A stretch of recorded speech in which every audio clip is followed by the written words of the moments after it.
Rudyard Griffiths here. Want to dive into the big story in the news today. A remarkable statement out by the governments of Canada, the United Kingdom, and France regarding the so-called situation, as it's characterized, in Gaza and the West Bank.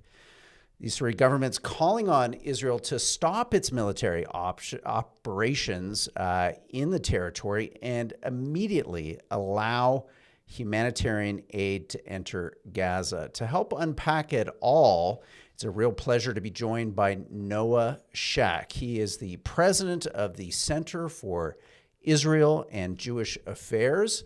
Noah, thanks for coming on the program. Thanks for having me. First of all, let's just talk about this statement. It's come out. It is calling for an immediate, in a sense, cessation of Israel's actions inside Gaza. Did this surprise you? Is this surprising the Jewish community to wake up today to have these words, in a sense, affirmed by your government, by your country, Canada? Absolutely. I mean, if Israel stops targeting Hamas, that means that the hostages that Hamas took during the heinous October 7th terrorist attacks remain chained in tunnels, and it enables Hamas to continue to persist and continue to work towards their goal, their stated goal, of once again committing another October 7th style attack. So I think the question that we have to ask ourselves is, what happens if Hamas lays down its arms? We have the beginning of a path to peace. If Israel lays down its arms, we have the continuation of Hamas. And, Israel's a democracy. No democratically elected government could credibly turn to its people and say that they will allow the terrorists who'd murdered, raped, mutilated, tortured, and kidnapped hundreds of its civilians to continue and to survive and to continue to be right on the border, right next door to those communities that were destroyed on October 7th. If Canadians were facing that reality, there's no way that we would accept this. So how is it reasonable to expect differently from Israelis? Yeah. I think it's surprising is an understatement. Let's go to some of the details of this statement, because the so-called devil is in the details. Let's go to this next board. It says, if Israel does not cease the renewed military offensive and lift its restrictions on humanitarian aid, we will take further concrete actions in response. Noah, what do you think they're getting at here? I have some ideas, but it seems to, in a sense, be a threat that if Israel doesn't immediately cease actions in Gaza, and as you say, allow a status quo to persist, which has not seen Hamas lay down its arms, which has not seen Hamas release these remaining hostages who've been held in absolutely brutal conditions for over 500 days. What do you think they're getting at when they make this specific wording of concrete actions in response in this statement?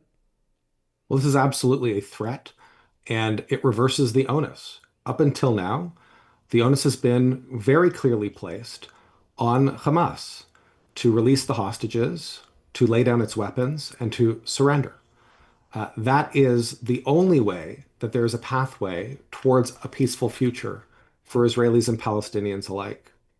And this is a fundamental shift away from that focus to one where our government is now threatening Israel if it doesn't unilaterally cease military operations. And I think it's very telling that Hamas, in response to this, thanked the governments of Canada, the United Kingdom, and France. And any statement that gives Hamas hope that it can survive is the wrong statement. And frankly, I'm embarrassed as a Canadian that Hamas is thanking my country for its support. That's something that really is an embarrassing moment for Canadians.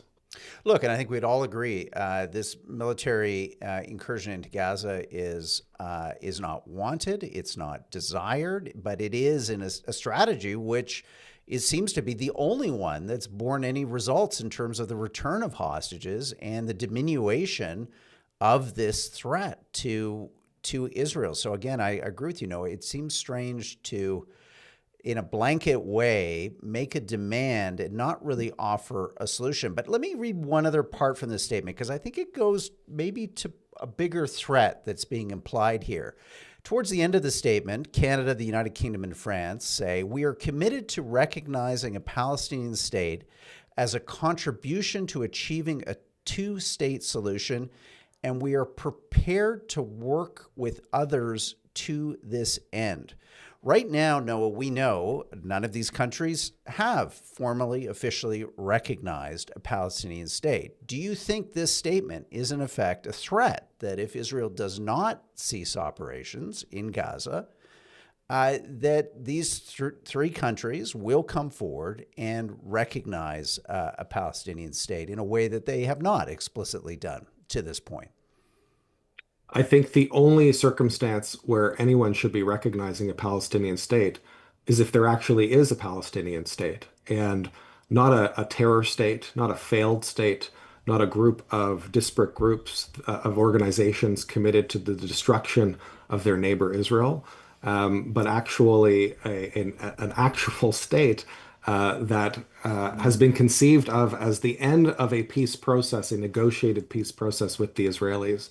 October 7th shattered the prospect of peace.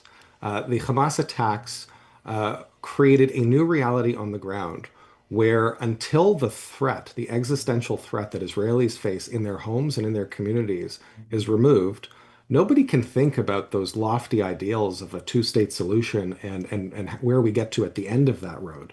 We're right at the beginning of it. It's taken those peace efforts way back. And I think if we're serious about peace, if our country is serious about a two-state solution, that has to be the starting point. It all starts and ends with Hamas. It started with their terrorist attacks on October 7th, and it ends with their defeat in this war and the return of the hostages.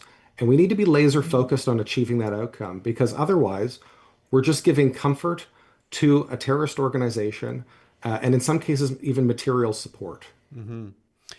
Well, just to build on that, let's go to the final board here from the statement, because it speaks to something that's been, I think, part of the Liberal Party and Mark Carney's positioning on this. I want to get into it with you a bit more. The statement says we must all work towards the implementation of a two-state solution, which is the only way to bring long-lasting peace and security that both Israelis and Palestinians deserve. Again, there might not be much that one would disagree with that, but it is a question of time frame, is it not, Noah? I mean, we seem to have a bunch of political leaders coming forward and calling for a two-state solution. I'm in favor of a two-state solution if it ensures the safety and security of Israel and a place where Palestinians can develop their nationhood peacefully. But Noah, we are, as you say, a long, long way from being anywhere close to that reality unfolding on the ground. So I wonder what your reaction is, how you feel about politicians not maybe addressing the reality of the situation today, instead constantly reaching to this kind of rhetoric, this leitmotif of a two-state solution, when, as you say, Hamas destroyed that, or at least set it back a generation with its attacks, its horrific attacks of October 7th. Well, the path to peace begins with the removal of Hamas. And so it's very nice to try to fast forward and think about a future where Israelis and Palestinians are living side by side in peace. The reality is that today, Israel and Hamas are at war. And until that is resolved, there is no horizon. And the only way to resolve that, as has been the government of Canada's position, long held, is for Hamas to lay down its arms and be removed from any position of governance in Gaza. And it's not just me or the government of Canada or others, spectators, who are saying this. Yesterday, when this statement came out, thousands of Gazans were in the streets protesting against Hamas. And this has become an increasingly regular occurrence. right now, there's an alignment in the interest between the Palestinians living in Gaza and the Israelis in terms of the need to eliminate Hamas as a fundamental objective in order to move forward to a better future. And it's deeply troubling that Canada's statement uh, undermines this consensus and was met with support from the terrorist organization. Hmm. Let's, in our remaining moments, come back here to Canada because we have seen a significant rise in anti-Semitism in this country, including violent attacks against different Jewish symbols, different institutions, and against the Jewish community as a whole, on unprecedented levels compared to recent Canadian history. What does this statement do, Noah, in terms of how it's received by the community and their own kind of sense of the extent to which Canada is affording them a set of policies and principles and values that they can feel reconciled with, that they can feel supported and affirmed in Canada when they're hearing statements like this from their government? There's a direct link between foreign policy positions taken by the government of Canada and statements made by the government of Canada, and the extent to which anti-Semitism in Canada either dials up or dials down particularly during periods of conflict. And that's not to say that Canada can't criticize Israel. It absolutely can, the same as it would be able to criticize any fellow democracy. But when those statements or actions become aggressive or attributing evil intent or things of the like, that very quickly fuels the flames of anti-Semitism here in Canada. And we've seen it. We've seen time and again a correlation between governments all around the world taking certain positions or actions vis-a-vis Israel and a knock-on effect where anti-Semitism rises and incidents that are targeting communities, whether we've seen here in Canada with schools being shot at, synagogues being firebombed, Jewish-owned businesses being vandalized, having their windows smashed or spray painted with Stars of David, like we used to see in Europe before the Holocaust. These are chilling incidents that are deeply distressing, not just to our community, but to broader Canadian society, because fundamentally, when Jewish kids are being attacked in schools, or Jewish business owners are being targeted, it's an erosion of our fundamental values here in this country. And there's a saying that what starts with Jews doesn't end with Jews. The reality is that when these protest mobs that are shouting praise for Hamas and demonizing, calling for the death and destruction of Israel, and harassing people in the streets in cities like Toronto, Montreal, or Vancouver, and elsewhere, in Edmonton and Ottawa and elsewhere. They're disrupting our daily lives with glorification and calls for violence. And it's chilling for the Jewish community in the immediate, but it should be chilling for all of us because of the ramifications that it has for Canada as a whole. Mm-hmm. Final question, Noah. What does this statement like this do, in a sense, to groups like yours and others in terms of your speech in Canada? Do you feel that it constrains to some degree people's willingness to listen to other arguments and ideas? I mean, if for Canadians maybe who are less engaged with the issues, if they hear that their government has come out and taken a somewhat, in this case, emphatic position on this issue, one that, as we've discussed, may lack more than just a little bit of nuance, what does that do to the conversation going forward? Maybe the conversations that we need to have between different communities, between people of different points of view, so that hopefully once this is all over, we can come back to some set of reconciliation of first principles. So I think it's incredibly important that people feel comfortable to continue to speak their mind and to engage. And you're right. there is a chilling of discourse in this country, and it's not just about what people can say and speak their minds. It's the curiosity to continue to be educated, and there sometimes can be a herd mentality to jump to conclusions and to take things at face value, even when it's a political decision that might be made. Part of the issue right now is the issue of making sure that people in Gaza are able to access humanitarian supplies.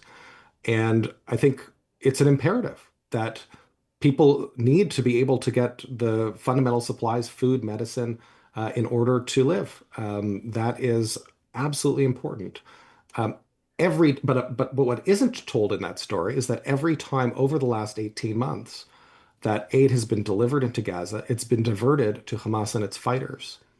The aid that was delivered up until March should have been enough to last until July, but it was absconded by Hamas. And the statement made yesterday by our foreign minister actually directly referred to this phenomenon. So it's not as though it's not known to the government of Canada. And the result of this is over the last 2 months, not only has there been a shortage, there's actually Hamas has been having trouble paying its fighters because it hasn't had the influx of aid.